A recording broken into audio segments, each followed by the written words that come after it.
on train cars of the undisguised. Fake meaningful gestures. That I could give a fuck if I only knew what the breakdown is. Was all that a fantasy so wrecked. I am down for an honesty of breathing. So wrecked, crashed down for morning. Missing somehow alone. I won't break down. All I want to see you watching me.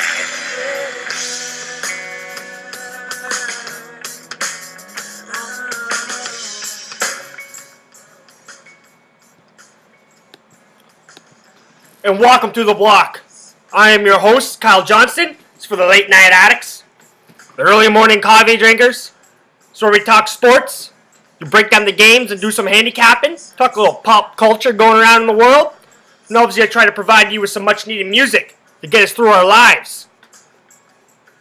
I just threw out a podcast with my sports picks, so I don't want to waste too much time on that. We're going to move along. Like I told you, I had a little foreshadowing in my last podcast. We're going to talk a little NHLPA Cup. I hate calling it the World Cup of Hockey. They're advertising it. It's not the fucking World Cup of Hockey. We'll leave it at that. And we'll get into it a little bit. We're going to talk a little Conor Mcgregor. We're going to talk a little Italian football. And I got a whole lot of other things on my mind that I wouldn't mind talking about. Some fantasy baseball that's been pissing me off lately. So let's get to the aforementioned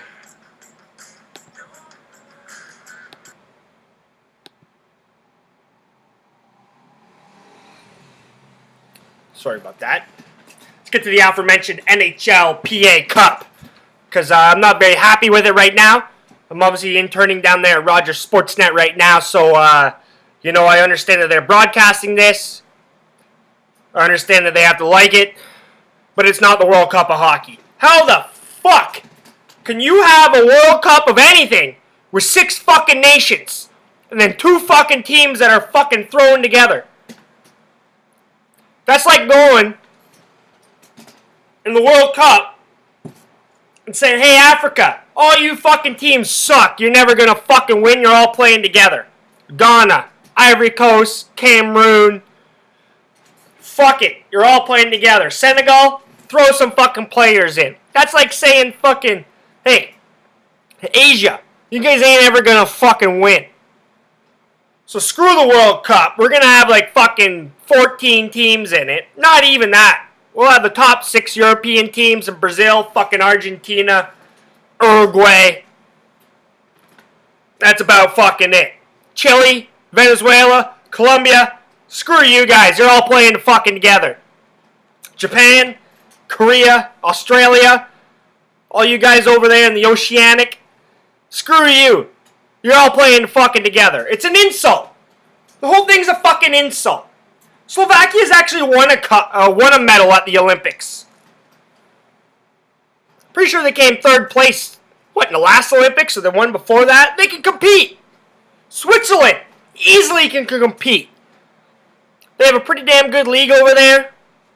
Likes a Nita Ryder. And who's that fucking former Habs defenseman? They got a handful of players. They got a handful of players. They could easily compete. And if you think I'm going to sit here and support a 2-week money grab, because that's all it is. It's a money grab.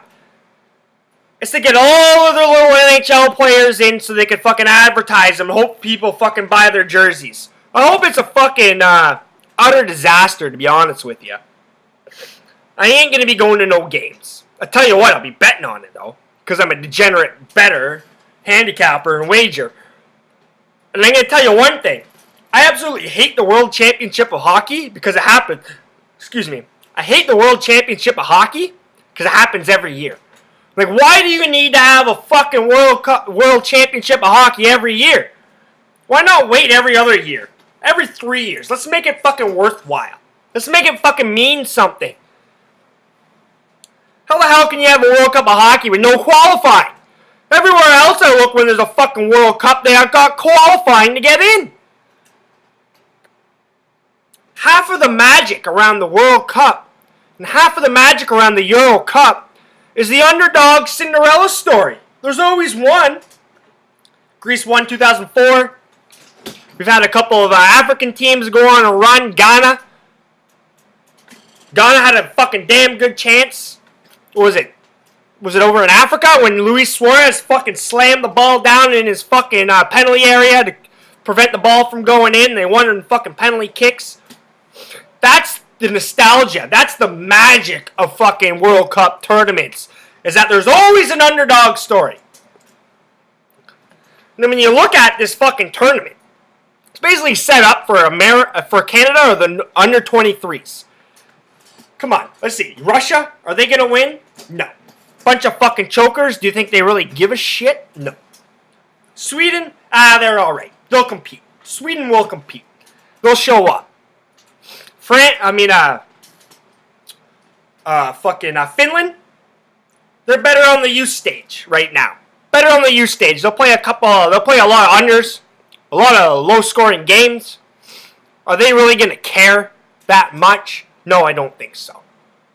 Czech Republic, meh, fuck them, scratch them. America, they have a shit team. It's basically all set up for Canada and the under 23 so they can get all the little young stars in. And the thing I'm thinking about is, imagine you're your under 23 team and you fucking win this shit. Then the next year, or the next time they have the World Cup of Hockey, and what are they doing, every 3 years or something like that? So the under 23 team wins. What fucking anthem are they playing, first of all? Secondly, say McDavid wins this shit or whatever. 3 years from now, they got the World Cup of Hockey coming in. One of the cool things about the World Cups is the defending fucking champs to see how they do. So one thing, fucking Connor McDavid and all these little fuckers, Matthews and shit, say they win the under 23, 3 years from now, they're going to be on the fucking parent clubs. It's like a loanee system. Are they allowed to play against their parent clubs? It's a joke. Hey, Gary Bettman. Hey, NHL. Got news for you. There's more than 6 fucking nations that can play fucking hockey. It's a joke. And the whole thing's a joke. If you think you're going to see me at one of these games, no. I don't got a whole lot of nice things to say about it. Carey Price is on the team. I'm a big Montreal Canadiens fan. I hope he doesn't even play. I hope he doesn't even fucking play. Go play Corey Crawford or Holtby or whatever the hell you got going on. Carey, we got an NHL season to get fucking amped up for. PK Subban? First of all, how the fucking Team Canada leave a guy like PK Subban or Chris Letang off the roster? It's hilarious. Hilarious. But I'm glad Subban's on the team. Because Subban, got news for you. We got a season to get ready for. We just coming off a failure of a season. We wasted another fucking year where we could have went to the Stanley Cup playoffs and potentially fucking played for the cup. Our time for winning is running out. We only have a fucking window open so fucking long. So I'm glad Subban's not on the team. Joe Thornton's on fucking Team Canada. Jake Muzzin. Did you see Joe Thornton on that partial breakaway, which fucking should have been a breakaway? You see how fucking slow he was? It was like men's league hockey out there. Like, he'd barely be faster than half the team in my men's league hockey fucking league that I used to play in. So screw this shit. Yeah, I'll be gambling on it. Like, Team Canada's like minus 105 to win this shit. They're probably going to win it. And they're going to be like, oh, Team Canada win. I'll be like, who cares? The NFL's starting up. Who cares? The NHL season's around the corner. Who cares?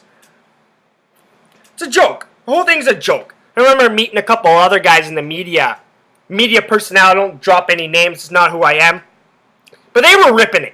They were ripping the same thing. How the hell can you call this a World Cup of hockey? Sitting there advertising it like it's the World Cup of fucking hockey. I saw a commercial from one of the broadcasters hosting it. They have a bunch of different hockey players or fans talking their native tongue. And they have somebody from Slovakia talking about it, how good... Slovakia's not even a fucking team! Slovakia's not even a team! How can you promote someone speaking Slovakian when they're not a fucking team? Why don't you invent a language for Team World? It's a joke. The whole thing's a joke. And they throw it in Toronto, so they hope that they can sell some fucking tickets. Toronto's an event city. They should pick up on it, especially all the Canadian games and the under... Austin Matthews. Ugh.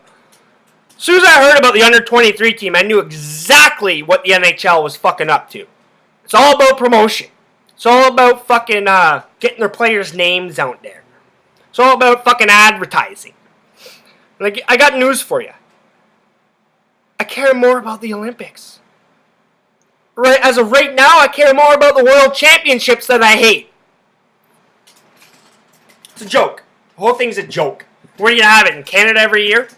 Ooh, you're gonna have it in Canada every year with fucking 6 nations and 2 made-up countries? It's a joke. It's like fucking saying, hey, England! Hey, England! And I'm an England supporter in football. Don't fuck around with my 3 Lions, even though I know we suck and we're a bunch of choke artists. It's like saying, hey, England, you're a bunch of choke artists, you suck. Scotland, Wales, Ireland, you're all the same. Choke artists and you suck. Like Ireland lost to Belarus yesterday. Fuck you, Ireland. Couldn't even keep the fucking total under. Brutal. Belarus hasn't scored in fucking forever. And you let Belarus score in like fucking the 15 or 16 minute mark. Whatever it was. Awful. Awful. And not only do you let Belarus score, you let them take over the fucking game. Screw you, Ireland. No wonder I was sitting with all the Irish supporters and all they wanted was 1 goal. Because they're not stupid. It's like saying, hey, England, Ireland, Wales, Scotland, Northern Ireland, you guys all suck and you're never going to win. Why don't you join all up and fucking represent Great Britain in all these tournaments like the Olympics? Shit's not going to fucking fly. It's like saying, hey, Baltic countries, Serbia, Montenegro, Croatia, you guys all ain't going to fucking win this shit. You're all playing together again. The former Yugoslavia. This shit's not going to fucking fly. It's an insult. The NHL is basically slapping the faces of fans from other fucking countries. They obviously don't care about the fans in Switzerland, or Latvia, or Slovakia, or Slovenia. They obviously don't care. All they care is about fucking the players that are up and coming, so they can advertise and promote them, like an NCAA team. It's a joke. It's a joke. I don't want to waste a whole lot of time on it, but I know, like, don't even bring it up to me. I don't care.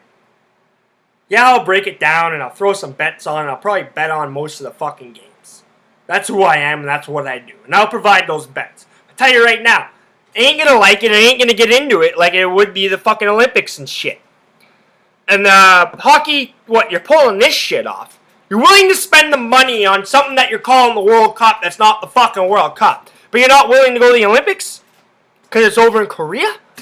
Well, who cares? That's the beauty of the Olympics, is that you go to new places. And you have the world stage there. And I got news for you, Canada. And with the Olympics, we haven't won every year. We've had competition.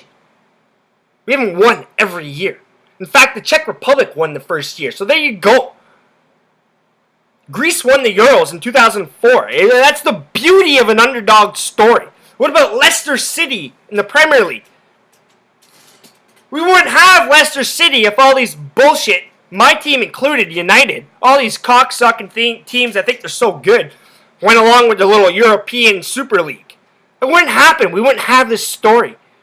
And I heard, just read an article about some American businessman that wants to get this European Super League up again. Well, how about I got some advice for you, Mr. American businessman? Stay the fuck out of Europe. Go look at England and see how much they like fucking American ownership and shit. They fucking hate it. You guys don't know the game of soccer. You don't know the game of football. You don't know the history about it. So screw off. Screw off. Go do your shit with the NFL, NHL, NBA and change the rules every year. Make up these fucking shit tournaments. Leave the EPL and leave European soccer alone, American businessman. You guys don't know shit. I'd rather have my team owned by an Asian businessman than some fucking American businessman because they don't know anything. Look at all the success. Or look at all the shit teams that American businessmen have turned them into. Aston Villa. Look at Arsenal and Randy Lerner. They want him fucking gone. Look at my team United with the fucking Glazers. Brutal. Awful. Awful.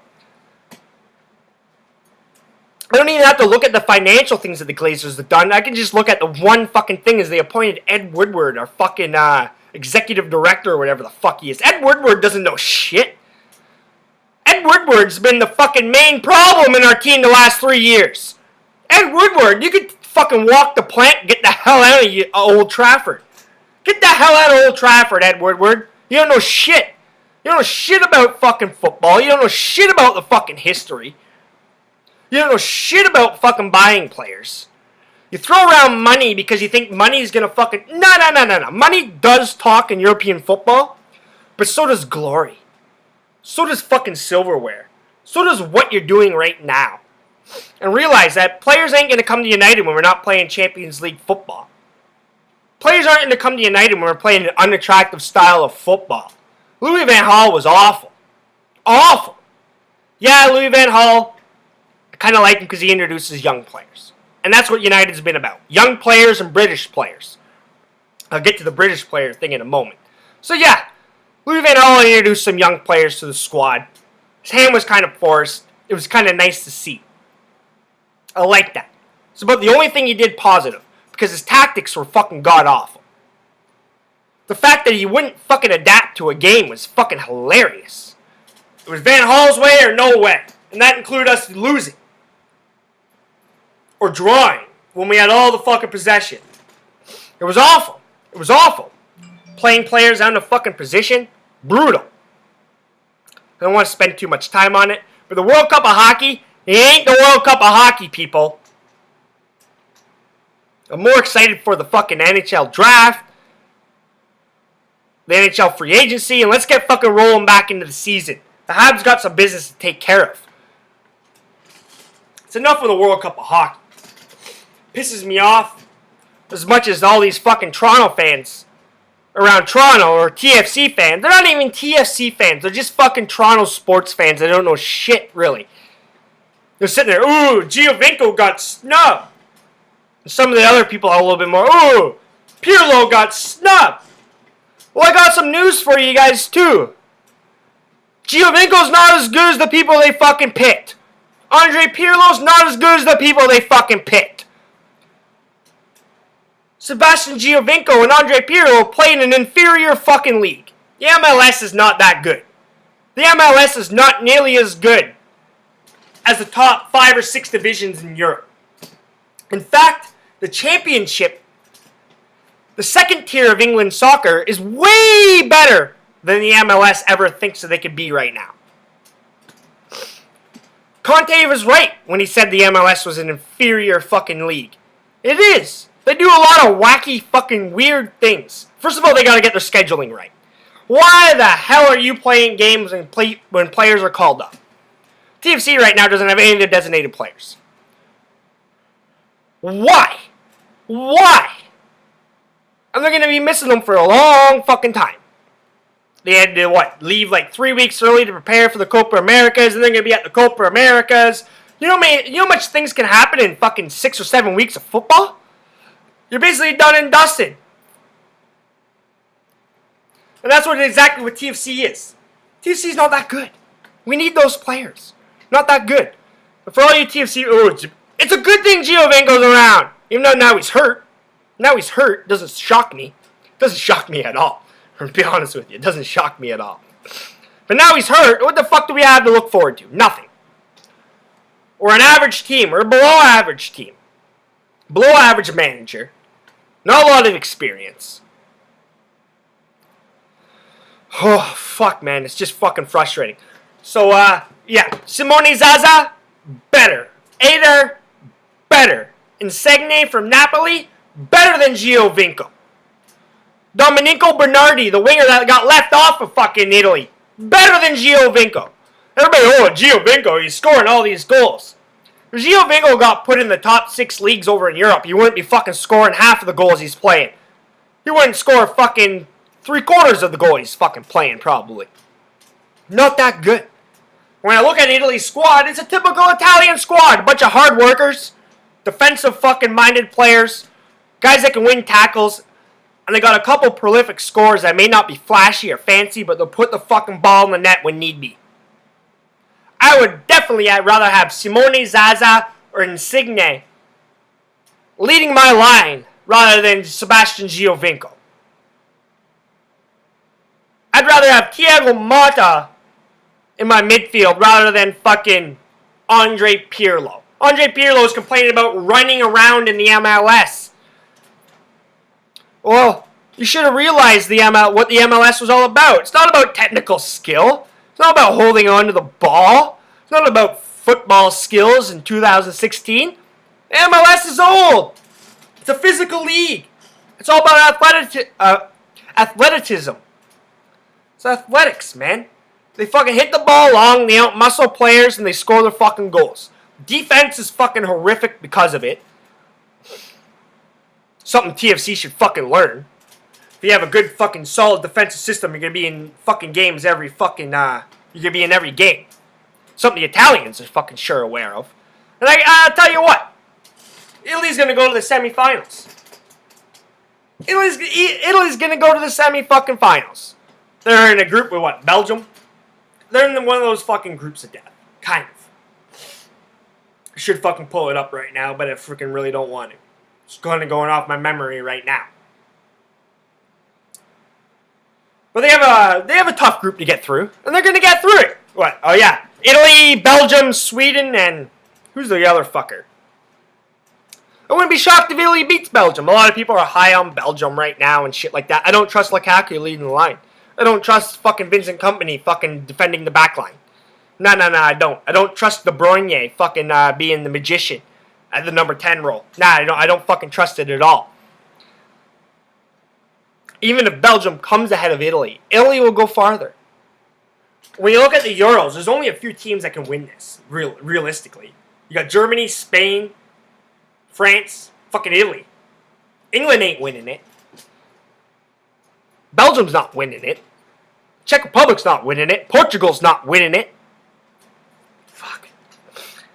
I just sat there and laughed at all these people fucking complaining about it and shit. I don't go to the MLS. I don't go watch TFC because I think it's the best soccer. I go to watch TFC because it's the only professional soccer I have around to go watch. And I happen to enjoy watching a football match. I happen to enjoy putting a wager or two on a football match. Giovinco's not as good as the players they brought. It's the end of the story. Now, I hope he does get fucking healthy. Hopefully he does come back and TFC can put on a little run. I think TFC will get in the playoffs. But, like, we're not that good. No. We're not that good. Another thing about, for all you handicappers that like to watch MLS, that like to lay a wager on the MLS, always consider the over. Always consider both teams to score. Very rarely is there a shutout in the MLS because of the style of the game. It's wide open, physical, athleticism style. Knock the ball over, outmuscle your defender, and throw it in. The defenses, for the most part, are awful. The back four on most teams are fucking brutal. They spend all their money up front. So always consider the over, always consider both teams scoring. Like fucking look at the Montreal Impact. Every game's going fucking like over. Every game's going over.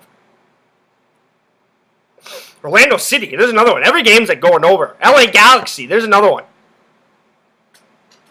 So screw you. As you can see, I'm in a pretty pissed off mood. I'm flying off the fucking handle. Conor McGregor, you're another one. Good on today, and Conor McGregor released a statement, an interview, and a bunch of quotes saying he almost beat Nate Diaz.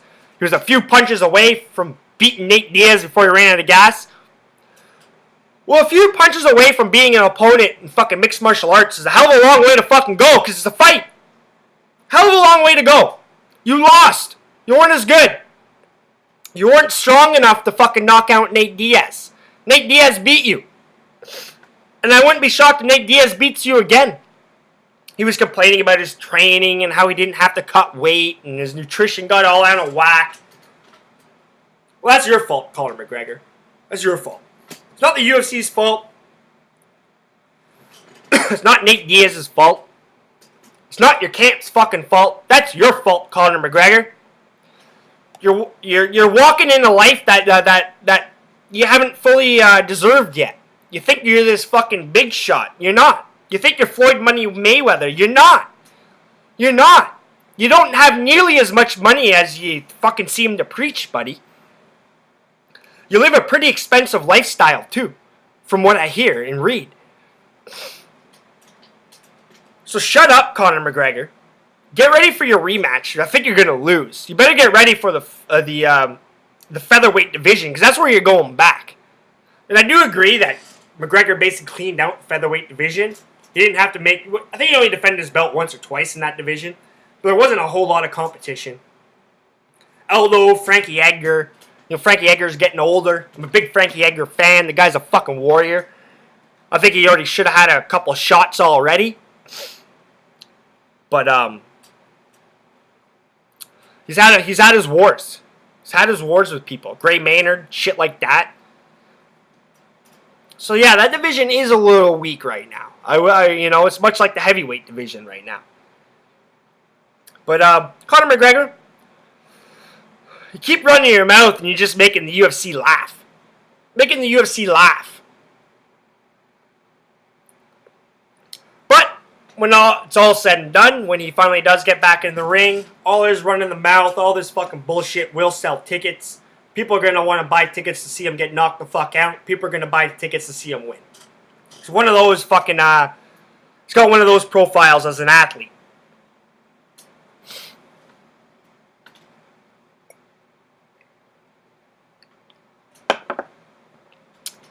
And usually Conor McGregor style, running in his mouth, pretty damn good. That's my kind of athlete. I always push the fucking limits. I like that shit. But there comes a point where you've been irrelevant for the last 4 or 5 months, and Dana White keeps coming out and basically saying you're irrelevant, and you keep fucking running your mouth, hoping for sympathy across the social media world. That's why he's doing it. That's why he released all that shit when it was going down. He was hoping that enough fucking people on social media would sympathize for him that it would hurt fucking Dana White, Fertitas, and the UFC. And it didn't. Just like Ronda Rousey losing, didn't hurt the UFC. Anderson Silva losing, didn't hurt the UFC. You losing Conor McGregor, didn't hurt the UFC. No Chuck Liddell, doesn't hurt the UFC. No Randy Couture, doesn't hurt the UFC. They're a machine that just keeps chugging on. In fact, the UFC card on Sunday night was pretty damn good. Everything went well except for Thomas Almeida. You suck, Thomas Almeida. Screw you. Screw you. I was running an undefeated card before your ass showed up. Screw you, Thomas Almeida. Fuck. Got his head knocked in. Got his fucking head fucking more than knocked in. That was a hell of a fucking knockout. Who was he fucking fighting again? His name will come to me. I was on Jeremy Stevens, though.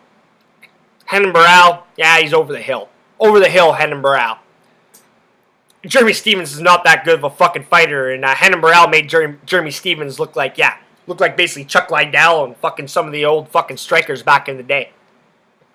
Yeah, not that good. Not that he made him look like Conor McGregor when he knew what he was doing.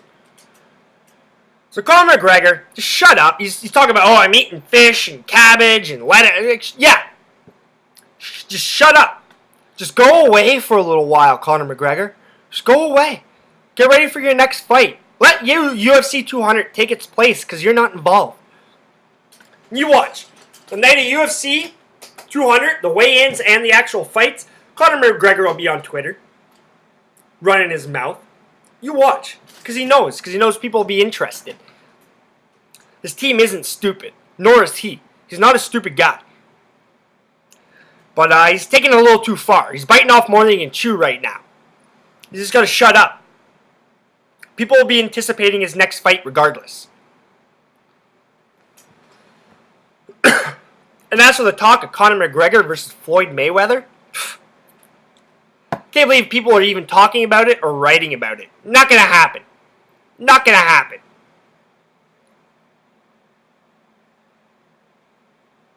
Not going to happen. Floyd Mayweather's got no time for this, first and foremost.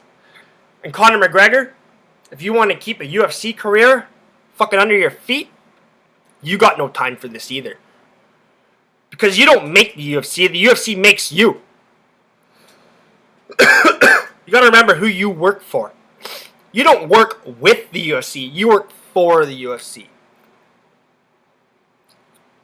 And as we see, Dana White, the Fertittas, they got ways of showing you who's boss. You ain't on UFC 200. You ain't on UFC. They're gonna throw you on UFC 202, UFC 203. Maybe some card in fucking Texas or something like that. You ain't going to Madison Square Garden's fucking Conor McGregor. No, no. It ain't gonna happen. As you can see, my just getting back into my podcast fucking form, and my throat's not quite the same.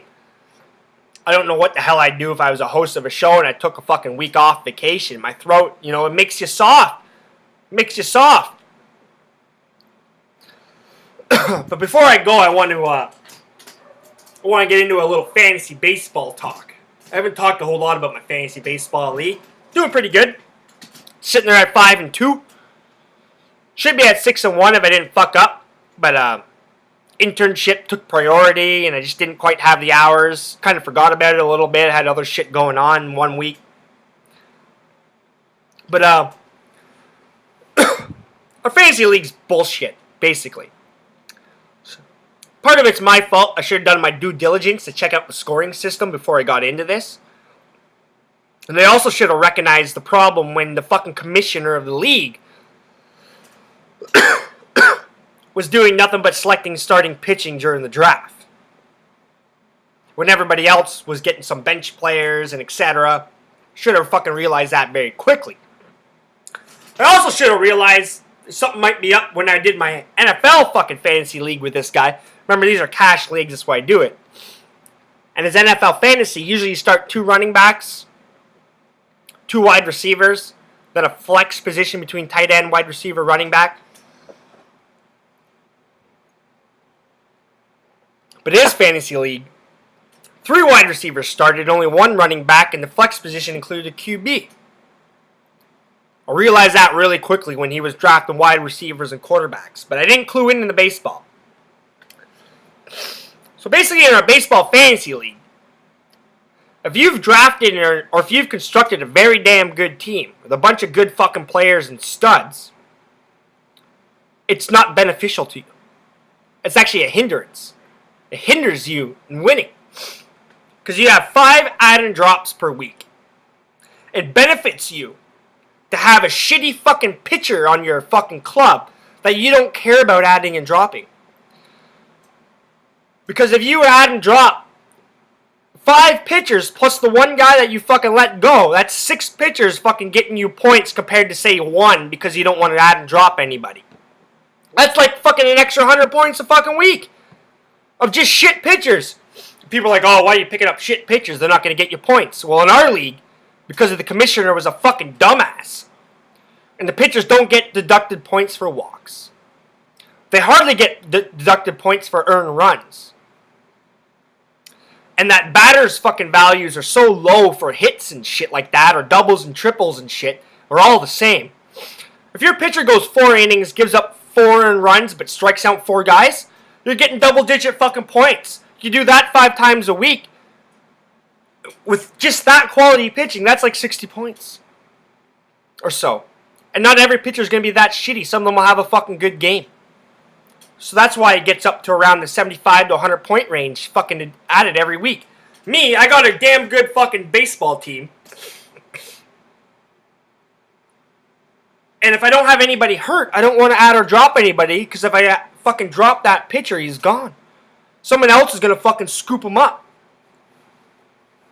And then I'm fucking stuck doing what everybody else is doing and adding dropping fucking shit pitchers that I don't give a fuck about watching. It's a fucking joke. And I'm doing good. I'm sitting at 5-2. Should be 6-1, and I'm doing really good. But it's a joke. The whole thing's a joke. I hope he fucking listens to this shit. It fucking benefits him. A little fucking weasel. That's what he fucking was. Sneaking this shit in. Fucking loading up on... Yeah. It's fucking hilarious. Me and my buddy fucking go off on it on fucking our text messages and complain every fucking day about it. So if I'm going up against this guy, I don't want to add or drop anybody, so I'm as is. You know, if my pitchers go fucking on a Monday or Tuesday, maybe they get in on Saturday, Sunday, and pitch twice a week. If they don't, it is what it is. But he's got 5 opportunities to fucking add and drop pitchers. Even he's got 2 shitty pitchers that he can fucking drop if he fucking wants to, if he really needs those fucking points on a fucking weekend. I can't afford it. I drop, they're fucking gone. And then I'm fucking stuck in the same position that these fucking losers are in.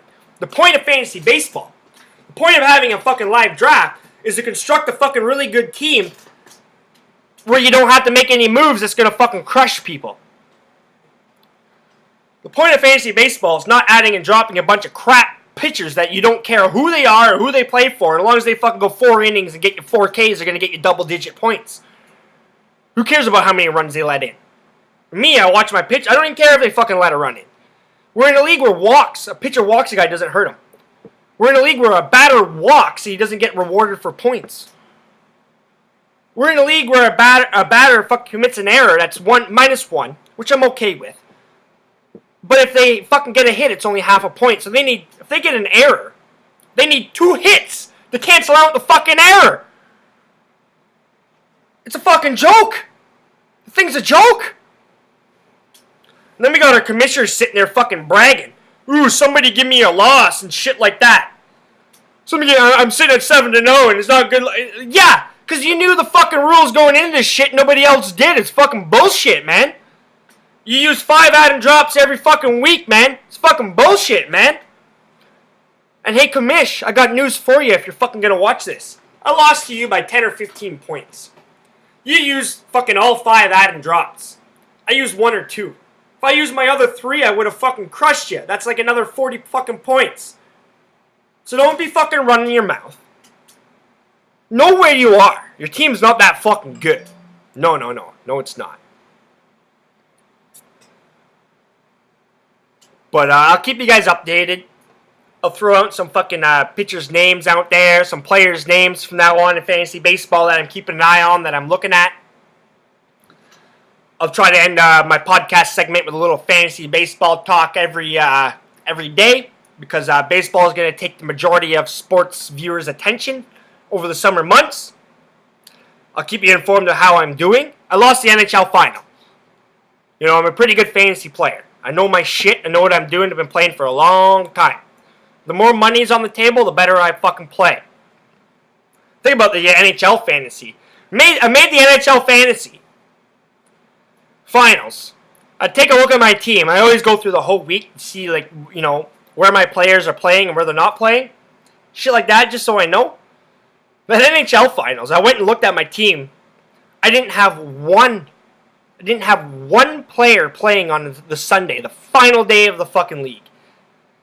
And, you know, the finals in the NHL for fantasy are usually done with, like, there's usually like 2 weeks left in the season.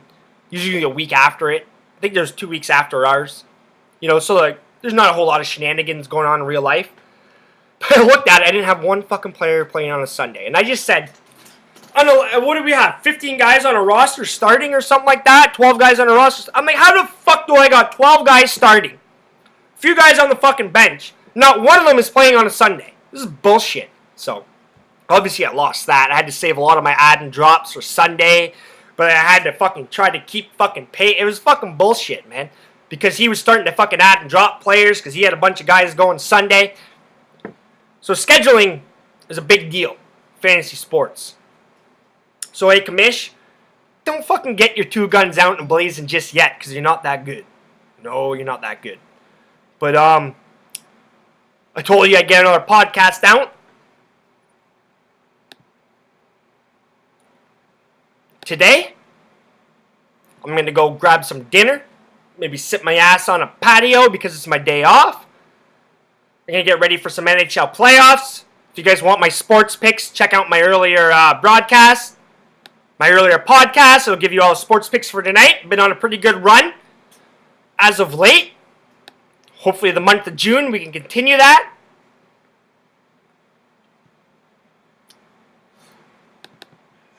And remember, if you're not laying the money down on the table, You're not winning.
Something coming through, and I can feel it through the weather.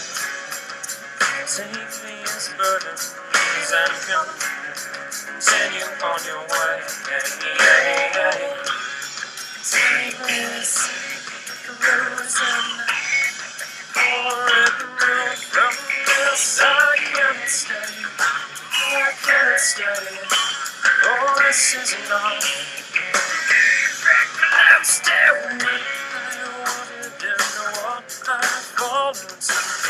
My path straight like sheep at the gallows I once chose. To believe that there's always something more. You're dancing, you're screaming, as you're waving, as you're falling, as you're laughing and drowning. Release this, my eyes will follow you.